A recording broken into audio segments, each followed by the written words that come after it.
For the latest news and updates on Tibet, subscribe to Yarloon YouTube channel. And don't forget to click the notification bell icon.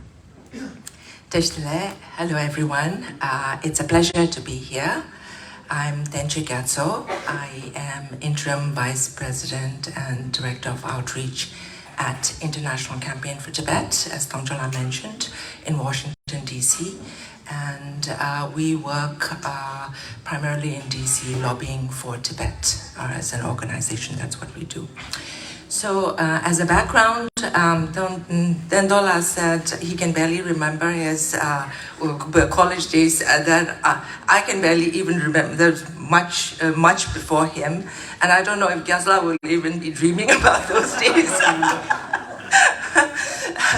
But, you know, I'm here at the invitation of ROCPA, and I know I've been talking to some of the board members of ROCPA earlier, and I know you've been putting a lot of thought and effort into this, and I really wanted to support you guys, and so I wasn't sure whether to expect 10 people or 20 people, but I said I'll come up because I want to show my support, and you know, it's such a wonderful thing you all are trying to do for yourselves here. So that's how I ended up coming here, and I'm so glad I did, because I'm happy seeing so many young faces here. So I grew up, due to my background, I grew up at a very different time from you all. I grew up in the 70s in Dharamsala, born in Dharamsala, so I went to Tibetan Children's Village School there. We had a wonderful school and wonderful staff and people around us, but we grew up with little resources. So growing up, we always were closely with the Tibetan community, so we were surrounded. We were isolated in a kind of a bubble of our own, but we grew up wanting to serve the community and do something for our community. So we were kind of driven by that kind of vision, but we had a lot of opportunities also. After my school, I didn't get to I wanted to pursue a career in dentistry, which I'm glad I didn't, but family circumstances didn't allow me to go to school. So I ended up running businesses, restaurants, and working. While I was doing that, it was also a time when in Dharamsala, there were changes going on. His Holiness was expanding and democratizing the Parliament in exile in Dharamsala at the Central Tibetan Administration. So the Parliament, which was established in the 60s, soon after coming into exile, was expanded, and the first elections of the parliamentarians were established. This was sometime in the early 90s, and there were seats now. There were 10 seats for each of the 3 provinces, and 2 of those seats were made reserved for women. So His Holiness was encouraging women in leadership. And I saw that as an opportunity, and decided to take part, put myself forward in those elections, and then I got to serve that first, the 11th Tibetan Parliament. I think I was probably the youngest member then. I was 25. So I was working, had my business, but then I got to a chance to work in the government, in the Tibetan government as a parliamentarian, and that was an eye-opening experience for me, because I grew up at TCP. I knew, you know, my family and the surrounding community that I grew up in, but as a parliamentarian, now I was able to travel to many of the Tibetan communities, see and learn exactly, you know, how our community was at that time.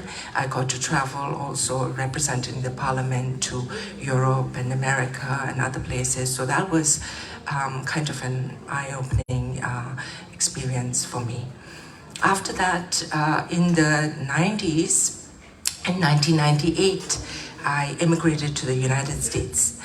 And when I came here, This is a whole new country, all the skills that I had before didn't apply over here, so I had to kind of again shift gears and try to figure out a role for myself. Based on my business experience, I decided maybe I would go into banking. So I started off working in a bank as kind of as a customer service, learning tailoring, doing everything from there, moving on to relationship banking, business banking, and then I worked in a big bank, and then I worked, a friend of mine suggested moving to a smaller bank. So I moved to a community bank, and there I really found a space for myself, and they liked me also and how I worked and my experiences, so gradually moved into as a bank manager position. And as a bank manager in a community bank, they want you to represent the bank in the community.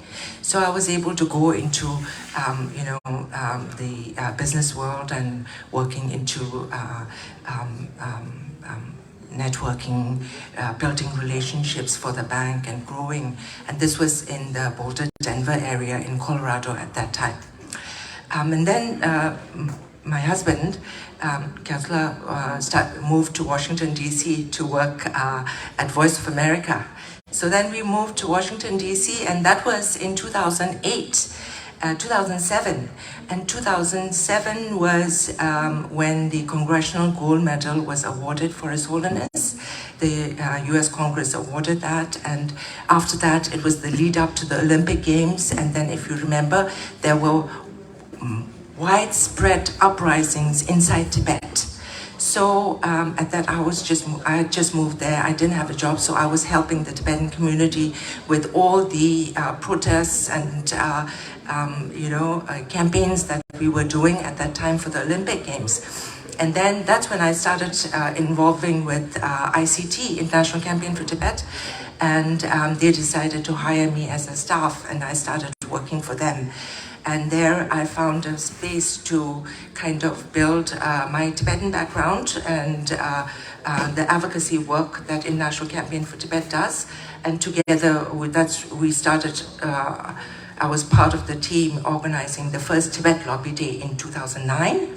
And then we re-established our, we do an annual Tibetan Youth Leadership Program that brings youth leaders to Washington, D.C. to show them what ICT does and how we operate in Washington, D.C., advocating for Tibet and the space that's there for how policy is shaped in the United States.